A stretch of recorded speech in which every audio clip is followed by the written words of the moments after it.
In this video, I'm going to explain how to optimize your sound and also things you should be wary of when playing live. So when you turn up, you can always perform at your best and you can sound really professional no matter what. Okay, so let's start with optimizing your levels on your own equipment at home. And I'm going to show you how that can translate to club gear, okay, and how it differs as well. So firstly, you may be confused between the different outputs or gain structure on your gear. So on your gear, you probably have three main gain structures. Your input gain, also known as your trims, which are located above the EQ for each channel, your volume or channel faders, and also your master output. Now, firstly, I like taking the channel's volume faders all the way up, okay? And I like controlling the dominant track in the mix with the EQ, but that's a different video, okay? It's really cool, actually. So what I've done is, I'll link that in now. 100% you should check that out straight after this. But let's say you have both your channel faders all the way up, okay? And one of the tracks that you're playing is just kind of recorded at slightly reduced level. That's when you can use your trims. Now, personally, I'd say it's pretty standard for people to set their trims and leave their trims straight up. Pretend it's a clock, like 12 midnight, okay? And usually that works really great as it's maximizing how much sound you can get out of each channel whilst also keeping the tracks, most of the time at least, under the reds. But occasionally, you may get a track that's recorded at a lower level. And that's where you can use the trims to boost the volume of that track to match the level of the track that you're mixing into.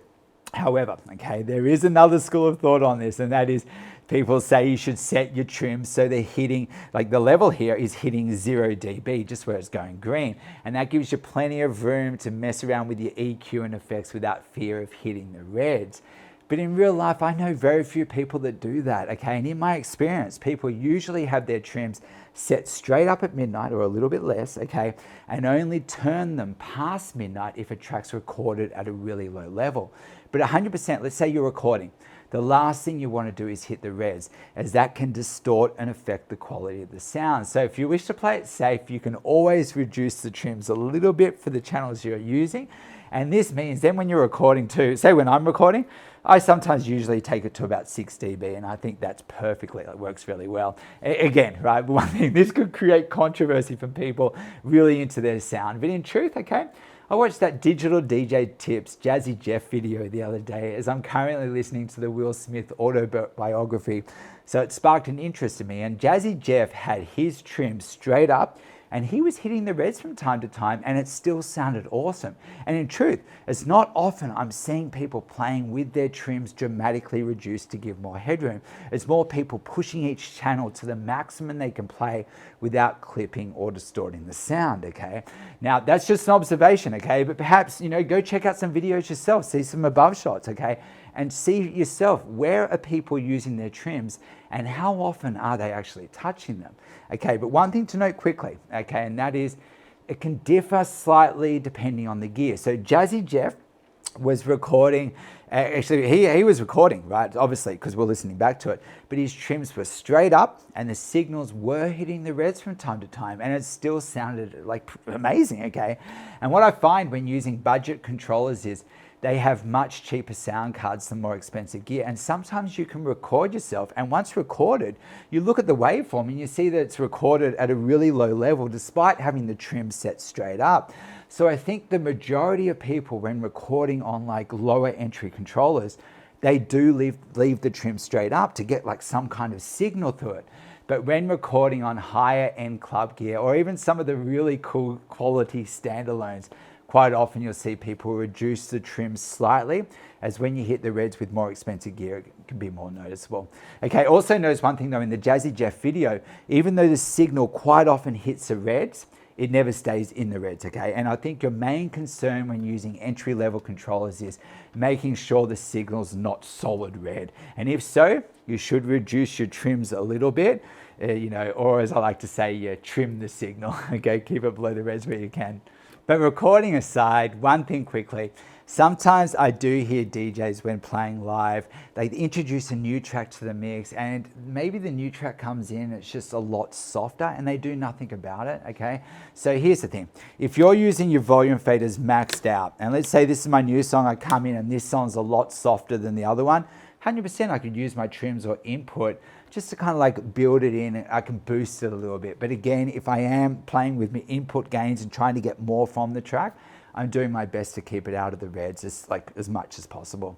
So in short so far, okay, you have your channel volume faders, which I like to smash in, and I use the EQ to control the dominant track in the mix. And if there's any volume discrepancies in each track, I use the trims or input gains here to kind of like level up or down to match the track playing. Always doing my best to keep the tracks out of the reds. And if you want to play it safe and give yourself extra headroom you can play with, which is really safe when recording, you can also reduce the trims to about, let's say it's like a clock, just a little bit down.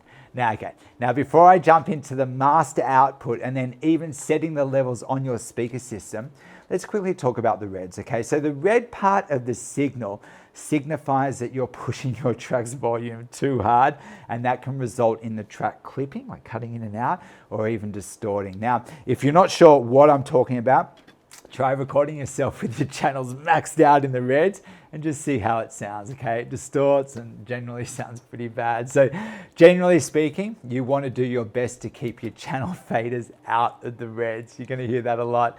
Okay, so now we've talked about the channel faders and the input gain for each channel, like also known as the trims. But let's now talk about your master output, okay? Now, if you need more overall volume, this is where you can hit your master output, and anything under the reds is called headroom. And again, you can push your master output up to just below the reds without experiencing any issues. Now, like the input gains or trims, you can set your master output to 0 dB, especially when playing at home. But keep in mind that the distance between 0 dB and where the red kicks in is your headroom. And if you don't have access to like club speakers or PA system, that section is where you can push the volume that little bit extra without compromising the sound quality one bit. Okay, so now for the big one. Let's talk about yours or the venue's speakers. Now, if you're playing at home, your speakers is where you can control the overall sound volume. And again, you may want to set them to about 0 dB, or if they don't have a decibel meter, there might be like a clip indicator, okay, which flashes if you're going too hard. You're like, oh no, pull it back. Or sometimes you may just have to listen and test how far you can turn up your speakers without compromising the sound quality. Now, once you know your speaker's limits, ideally keep the volume slightly under those limits, and then you can play with the master and channel gains on your mixer to get the volume you want without redlining, okay, without hitting the reds. And if you need more volume than that, then you're going to need to upgrade your speakers. Now, I'll link in a video I did a few weeks ago about, a while back now, about choosing the right speakers, so check that out, it's pretty cool. Okay, however, when playing in clubs, the chances are you're not going to have access to the venue's speaker system or PA, and there may even have limiters in place to prevent you from going too loud. And this is where it gets really interesting and even a little bit political. And what I mean by this is, the more people that enter the club, the more those bodies absorb the sound. And quite often when venues are testing their sound levels, they're doing it when the club's empty, no one's there, they're doing it during the week. And they've set their speakers at a level that they don't want you to go past. Now, let's say you're doing a headline set and the venue's packed, okay? That means there's all these bodies absorbing the sound. And let's say you need to go louder, in which case you have a few options. So option number one, you push your input gains like right up to as close to the reds as you can, and then I'll do the same for the master channel. Get right up as close to the reds as I can. Then if I walk out and it's still quiet, you have two options. So number one, ask the venue if they can turn up their speakers or PA. But if they're nowhere in sight, I know a lot of people do this, they decide to go into the reds a little bit. Now, I know I shouldn't even suggest pushing it into the reds as even an option, but let's face it, heaps of people do it, man. And they do say if you're not redlining, you're not headlining, but be careful as it can compromise the sound. And let's say the venue has limiters set on their PA.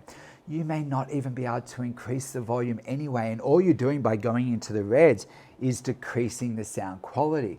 However, that being said, sometimes you can push into the reds cautiously and you can get more volume without affecting the sound quality. That's when they don't have limiters on, okay? But this is where it can get political. So for instance, I used to work with a venue in Sydney, and that venue was getting a lot of heat from the council about their sound levels, okay? So the venue set up their speaker system so it could go to a certain level, and if DJs pushed into the reds, they were pushing past that level, and if the council walked past and checked the sound levels with a decibel meter and the sound was over the allowed levels, the venue risked getting a hefty fine or even potentially losing their license if they got enough strikes. So if you're playing a venue and you're pushing into the reds, you may be putting that venue's license at risk. And that's why lots of venues have signs in their DJ box saying stuff like, if you redline, you're out, okay? However, let's say you're playing at a venue that doesn't have those kind of restrictions. Maybe it's in the middle of nowhere, warehouse, whatever, right? But let's say their sound system's kind of crap, okay? Then that happens a lot actually with smaller venues that may be easier for you to get shows at, get your foot in the door, or perhaps even you're running your own event and it's a small venue and it's not really established. Then, and let's say the sound system's kind of crap, then my advice, I'd probably take a couple of my own speakers. You may have to even buy a couple. I've been in that exact situation. The venue's kind of shit sound. I'm like, oh man, I've promoted the hell out of this. I've got all these people coming. There's no way this speaker system's going to hold up. So I've got a couple, again, it's in that speaker video, but I've got a couple of RCFs. And what you do is you take in a couple of speakers and it can really feel out their system. But then what I do is I kind of go in there. This is now going towards running events, okay? It's probably not if you're being booked as a DJ. But if the sound system's kind of crap and you're running your event, take in some speakers, go in, kind of optimize the system, get it as loud as you can. And then the idea is you want to give yourself as much headroom on your mixer as you can. You don't want to be maxing it out, you know what I mean? That's the idea. See, if you go in, you've got plenty of headroom, that's awesome, okay? That's always the goal. So before jumping into the final issue that heaps of DJs face, let's just do a quick summary. So if you have access to the speakers, set them to your ideal max level, and then you can control your master output on your mixer without needing to get out from behind the box to adjust your speakers once the event gets busy. Then you also want to give yourself plenty of headroom, meaning you may start the night at a reduced volume so people can talk, but then you can increase the master volume on your mixer as people start to arrive. And if you're not sure about the right output level, simply walk out mid-set into the crowd and see if you think the volume should go up or down. Or if I've got someone with me, sometimes I even get them to do a gesture. So I'm like, up, or is it down, or is it okay? You know what I mean? See, the thing is, when I used to play, I used to walk out into the crowd like quite often actually and check the levels periodically throughout the night, as sometimes what you hear in the box can be very different to how it sounds on the dance floor. And it's important that DJs stay in tune with what's coming out of the speakers, which honestly, the speakers could quite possibly be placed in front of you pointing out, okay? And that leads me, okay, into actually the last, and for many, the most important point, and that is your booth levels, okay? So this happens a lot, okay? People turn up to play at a club, and sometimes the venue will have massive booth speakers, okay? Like in the DJ box pointing onto the DJs for the DJs. And sometimes those booth speakers, that can be a lot louder than the sound system itself. So what you want to do is, let's say this, you walk into a club, and let's say the club's got a moderate level, but in the DJ box, it's cranking. And that can be really confusing for DJs. So in this case, I personally would balance the booth level with the master room level. And to do that, I'd start by, making sure the room levels are good, okay? I may walk into the crowd if needed. And once I've got a good room level, okay, then I'd basically turn the booth level all the way down so I can just hear the room. And then what I'd do is I'd gradually build in the booth level. And personally, I'd usually have the booth level just a little bit underneath the room. And that means I'm kind of hearing the music at the same level the audience is. So I'm feeling that kind of atmosphere. See, the last thing you want to do is you turn up and you've got the booth level right up. You're cranking. I've seen DJs do that. They're going off. But then you've lost touch with what the room's hearing. And then let's say the room's like, you can't hear anything and you're playing there. It feels a little bit incongruent. So keep that in mind, okay? So just quickly, okay? Let's say you have got a club show coming up. This is what I believe you can expect, okay? And by the way, I say this from over 17 years experience playing in clubs every single week and coming on after a ton of DJs, okay? So Firstly, the DJ before you could possibly be redlining, their EQ could be all over the place, and the booth speaker or speakers could easily be way louder than the room. So the first thing I do is I reduce the input gains for the channels I'm using just to below the reds. And if you need more volume, I push up the master output again, try and keeping it below the reds, okay? And if you need more headroom, it's still quiet in the room, you have a decision to make, okay? And that is, do you redline and possibly compromise the sound and risk your chances of getting asked back, right? Or do you actually go to the venue, explain that there's a lot of bodies absorbing the sound, you need a little bit more headroom, can they increase the PA slightly, okay? And then as well as that, you probably want to check your booth level like I just said, and you just want to kind of keep an eye on your levels throughout the night, just making sure that you're always optimizing the best possible sound. Now, all in all, okay, playing in clubs, it can be confronting at first, but honestly, that's what makes it so awesome. And with the experience, the steps I discussed in this video become second nature. It's something that happens without even thinking about it. So trust me, okay? Now, but that aside, even all that, like, yeah, sure, you can turn up and get nervous. And I used to get nervous before every single show, but those nerves force you to focus. And once you relax and start gelling with the crowd, you've overcome an obstacle, and that can feel really good, okay? As let's face it, right, any DJ that's played at a big club event's gonna echo playing to like-minded people and uniting them all through world-class atmospheres is one of the best feelings ever. And this video is simply designed to help you navigate your way around the DJ box so you can play without fear of like stupid little shit going wrong. Anyway, if you're new to DJing or have a club show coming up, I'll link in my free mini course below. That's got over 16 videos that follow a sequence to help you get started. And it's got some PDF checklists on things to expect when playing live and how to troubleshoot your way to success. Or if you want to go all out and transform the way you play, and also join the Club Ready Tribe, which is arguably, honestly, the strongest DJ community in the world. Lots of opportunities opening up there. Check out the link to my courses below.